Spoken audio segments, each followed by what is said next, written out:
इस वीडियो में मैं अपनी पर्सनल स्टोरी शेयर करने वाला हूँ आप लोगों के साथ। कैसे मेरे को पहला कैमरा वाला फ़ोन मिला, मेरा फर्स्ट कैमरा फ़ोन कैसे मुझे मिला।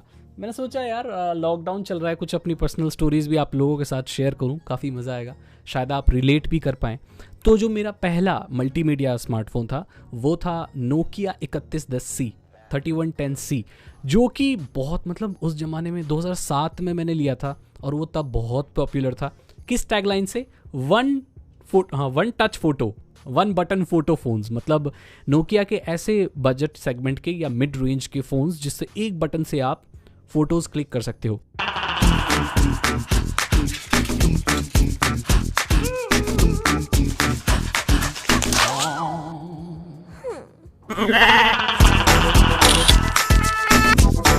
एट मेगा जूम के साथ Nokia 3110 classic one touch photo phone. अब जो होगा जूम करके देखा जाएगा। इस फ़ोन के अंदर 1.3 मेगापिक्सल का कैमरा था और ये मैंने फ़ोन कैसे कैसे चलाया, क्या स्टोरी थी, मैं आपको बताऊंगा। कितना स्ट्रगल किया मैंने एक फ़ोन के साथ, तो ये मैं शेयर करने वाला हूँ आप लोगों के साथ। तो मैं 7th स्टैंडर्ड में था, 2007 में मैं 7th स्टैंडर्ड में था और मेरे मैथ्स में बहुत कम मार्क्स आते थे। मेरे पापा ने बोला था कि अगर मैथ्स में अच्छे मार्क्स आएंगे और अच्छे से पढ़ोगे तो हम तुम्हें फ़ोन ला के देंगे कैमरा वाला। उस ज़माने में कैमरा वाला फ़ोन एक बहुत बड़ी चीज़ हुआ करती थी, हर किसी के पास कैमरा वाला फ़ोन नहीं हुआ करता था। जो नॉर्मली लोग फ़ोन चलाया करते थे वो नोकिया की 1100, 1110, मोटोरोला के ब्लैक एंड वाइट फ़ोन्स चलाया करते थे लोग, उसी में स्नेक वाले गेम ये सब खेला करते थे।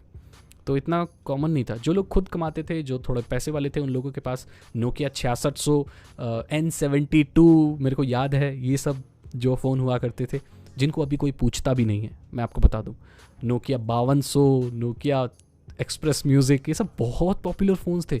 ये उन्हीं लोगों के पास हुआ करते थे उस ज़माने में जिनके पास बहुत सारे पैसे हुआ करते थे, और शौकीन जो लोग होते थे उनके पास ये फ़ोन हुआ करते थे उस ज़माने में। फिर मेरे मार्क्स थोड़े से अच्छे आए, मैंने बहुत पढ़ाई की थी, तब मेरे मार्क्स ठीक ठाक आए। और दिवाली का वक्त था, 2007 की दिवाली से 2-3 दिन पहले हम मार्केट गए और हमने एक कैमरे वाला फ़ोन के बारे में पूछा। तो उसने बहुत सारे फ़ोन दिखाए थे, उसने नोकिया के और बहुत सारे फ़ोन भी दिखाए थे। फिर उसने नोकिया 3110 दिखाया। उसने ये बोला ये फ़ोन बहुत अच्छा है, दिखने में भी छोटा है और कैमरा इसका बहुत अच्छा है, 1.3 मेगापिक्सल कैमरा है इसमें, और आप नॉर्मल फ़ोटोज़ वगैरह क्लिक कर सकते हो, आप इसमें गाने सुन सकते हो, MP3 सुन सकते हो। तो मैंने बोला अरे तो भाई बढ़िया है ये तो। फिर हमने उसका रेट पूछा कितने का है, पापा के साथ गया था मैं अपने। तो उसने बोला ये 4550 का है, 4500, 4550। तो मैंने बोला पापा को कि ये लेना है, मुझे ये फ़ोन चाहिए। ये दिलाओ मुझे। तो फिर पापा ने बोला कि ठीक है दिला देते हैं, क्या है। हालांकि वो जो फ़ोन था वो हमारे लिए बहुत महंगा था, और मेरे लिए नहीं, आप लोग रिलेट कर पा रहे होंगे, बहुत लोगों के लिए महंगा था उस ज़माने में। एक 7th स्टैंडर्ड के लिए, 7th स्टैंडर्ड के बच्चे के लिए उस ज़माने में 4550 रुपये का स्मार्टफोन तो नहीं, एक नॉर्मल फ़ोन, मल्टीमीडिया फ़ोन बहुत कीमत रखता था। तो वो ख़रीदा, और क्योंकि वो घर में एक ही फ़ोन था तो सब चलाते थे उसे, सब फ़ोटोज़ क्लिक करते थे। और जो सही मायने में जो हमारे अंदर का जो फोटोग्राफर होता है ना वो तब निकल कर आया था।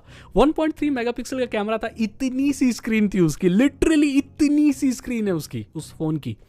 मैं बताऊंगा मैंने क्या क्या किया उस फ़ोन में।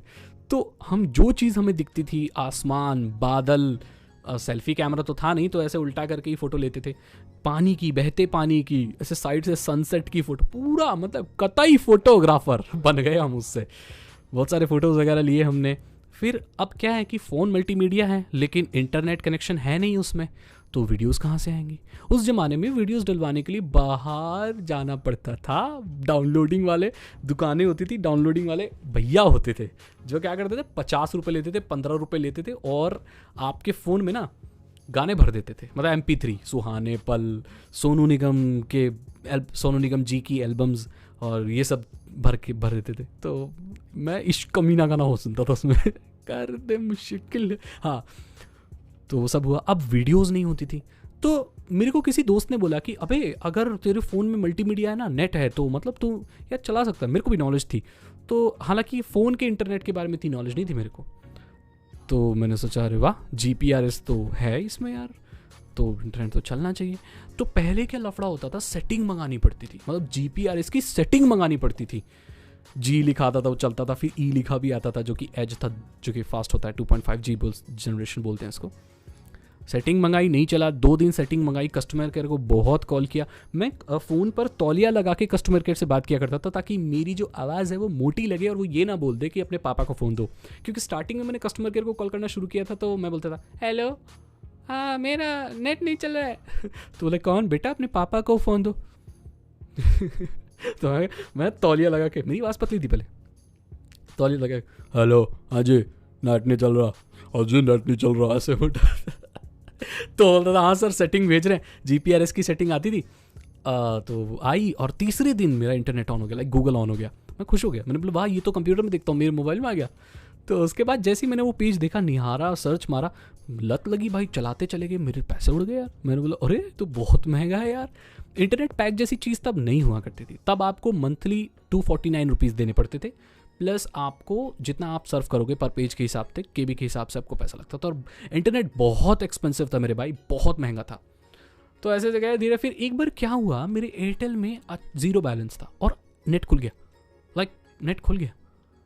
मैंने बहुत नेट चलाया 0 बैलेंस पे, पता नहीं मेरे अभी तक मुझे समझ नहीं आया कि मेरे सिम में ऐसा क्या हुआ था कि वो 0 बैलेंस पर भी इंटरनेट चलता था अपने आप। मैंने कोई सेटिंग नहीं लगाई, कोई हैंडलर, कोई फ्रंट क्वेरी या जितने भी तिगड़म जो होते थे, VPN वगैरह कुछ भी नहीं लगाया, अपने आप फ्री इंटरनेट चलने लगा।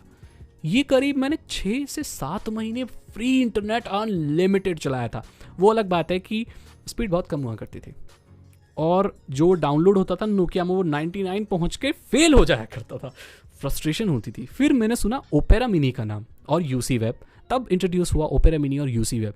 मैं UC वेब और ओपेरा मिनी को अपने फ़ोन में मोड कर लिया करता था, मैं सॉफ्टवेयर्स को एडिट कर लिया करता था, मैं जावा सॉफ्टवेयर को एडिट कर लिया करता था। तब मेरे को थोड़ा इंट्रोडक्शन मिला जावा फाइल से, जार जो होता है जावा आर्काइव से, मेरे को थोड़ा इंट्रोडक्शन मिला और सीखने को बहुत मिला। मिनी कमांडर नाम की एक जावा एप्लीकेशन आया करती थी, हेक्स एडिटर मिनी कमांडर जो कि एक फुल फ्लेज्ड फाइल मैनेजर हुआ करता था और सीरीज 30 जावा फोन्स में, सीरीज 40 जावा फोन्स में वो चला करता था। आप सोच सकते हो इतनी छोटी स्क्रीन के साथ कोई मिनी कमांडर नाम के फाइल मैनेजर को, डबल पैन वाला फाइल मैनेजर इतने से फ़ोन में कोई चलाकर और जावा आर्काइव्स के एक्सटेंशन को .jar से .zip कर उसको एक आर्काइव की तरह खोल के उसकी सारी जावा फाइल्स को हेक्स एडिटर से एडिट करके और उसकी बाइनरी वैल्यूज़ को चेंज करके, उसके इमेजेस, उसकी स्प्लैश स्क्रीन को चेंज करके अगर कोई इंसान दूसरा सॉफ्टवेयर बना दे तो उस ज़माने में ये बहुत बड़ी बात हुआ करती थी। और मैं ये सारी चीज़ें किया करता था और मुझे करने में बहुत मज़ा आता था। बहुत बार ये जो एप्लीकेशन हुआ करती थी वो बनती थी और बहुत बार ये करप्ट हो जाया करती थी, क्योंकि हेक्स वैल्यूज़ में आप जितनी डिजिट्स हटा रहे हो आपको उतनी ही डिजिट की कोई इमेज लगानी पड़ती थी। अगर उस क्लास जावा क्लास फाइल की अगर थोड़ी सी भी जो साइज़ है इधर उधर हो जाती थी तो वो करप्ट हो जाती थी। तो ये सब करके हम उसको एडिट किया करते थे, front query, back query, handler applications बनाया करते थे जिसको मैनिपुलेट करके जो फ्री इंटरनेट चला करता था उस ज़माने में। हालांकि अब चलता है नहीं चलता पता नहीं, लेकिन उस ज़माने में जब बहुत गरीब हुआ करते थे इस तरीके से हम इंटरनेट एक्सेस किया करते थे। बाद में एयरटेल को ये पता चला और इंटरनेट बैन कर दिया। और मैं अकेला नहीं था, ऐसे बहुत सारे लोग थे जो इस तरीके से इंटरनेट चलाया करते थे। धीरे धीरे वक्त बदला, फिर मेरे फ़ोन का चार्जिंग पिन ख़राब हो गई। फिर मैं उसके BL5C की 2 बैटरियाँ रखता था, निकाल के मल्टी पिन वाले चार्जर में लगा के चार्ज किया करता था। मैं सारे दिन मोबाइल फ़ोन चलाता था, सारे दिन। ये बहुत गलत था, पढ़ाई में थोड़ा मेरा कम ध्यान हो गया था, लेकिन मैं सारे दिन चलाता था। वो इंटरनेट इतना स्लो था, ओपेरा भी नहीं आने के बाद तो थोड़ा फास्ट हुआ, लेकिन वो इतना स्लो था कि मेरे को एक पेज लोड करने के लिए मतलब 2-2 घंटे वेट किया है मैंने। 1-1 घंटे तो मैंने किया ही है फॉर श्योर। सो भी जाता था मैं, लोड नहीं होता था, लेकिन बहुत मज़े लिए मैंने। MP3 सुने, सॉन्ग्स अपने दोस्तों से ब्लूटूथ से लिए मैंने। हालांकि मैं फ़ोन स्कूल नहीं ले जाता था तब। उसके बाद तो फिर वक्त बदलता गया और दूसरा फ़ोन आया। फिर मेरे पास कौन सा फ़ोन आया, पहला 3G फ़ोन मेरे पास कौन सा आया इसके बारे में आपको बताऊँगा। अब ये तो जब मैं चलाने लगा तो मेरा 0 बैलेंस ही रहता था, क्योंकि मेरे फ़ोन में रिचार्ज मैं कराता नहीं था, होता भी नहीं था। तो मोबाइल कैंपस नाम की एक साइट हुआ करती थी जो कि फ्री खुला करती थी, जो कि चैट साइट थी। उसमें आपको बार बार पेज लोड करना पड़ता था और ग्रुप्स होते थे, उसमें आप चैट करते थे। तो हैकिंग वगैरह वहाँ से इंट्रोड्यूस हुई मेरी और इन सब चीज़ों के बारे में मैंने सीखा। तो ये मेरी स्टोरी थी, मेरा पहला मल्टीमीडिया फ़ोन। आई होप आपको ये पसंद आई होगी और मैं ऐसी अपनी कहानियाँ लेकर इस लॉकडाउन में आपके सामने आता रहूँगा। अब इसके बाद मैं आपसे बात करूंगा कि मेरा पहला लैपटॉप कैसा था, मेरा पहला कैमरा कैसा था, मेरा पहला 3G फ़ोन कैसा था, पहली बार मैंने वीडियो कॉलिंग कैसे की और मैंने ज़िंदगी में पहली बार यूट्यूब कब किया था। बहुत ही इंटरेस्टिंग स्टोरीज होने वाली हैं। आई होप आपको ये वीडियो पसंद आई होगी। अगर आपको ये वीडियो अच्छी लगी तो इसे लाइक करें, अपने दोस्तों के साथ शेयर करें। साइबर सिक्योरिटी और इथिकल हैकिंग में इंटरेस्ट है तो डिस्क्रिप्शन चेक करें। 299 रुपीज़ के 3 इथिकल हैकिंग कोर्सेज हैं जो कि साइबर सिक्योरिटी और इथिकल हैकिंग के बारे में आपको बता देंगे। लॉकडाउन में बैठे बैठे इथिकल हैकर बन सकते हो। चैनल को सब्सक्राइब जरूर करना, बेल आइकन को जरूर प्रेस करना और इंतजार करना अगले एपिसोड का। Thank you so much and good bye.